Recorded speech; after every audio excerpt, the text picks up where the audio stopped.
ઠંડક લાગે બહુ? થોડી બહુ નથી ને લાગતી?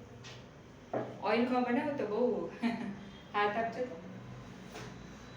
એટલી બધી બનતી નથી, બધું બોડી માટે પેક્સ. આજ તો બનાવી દીધા છે.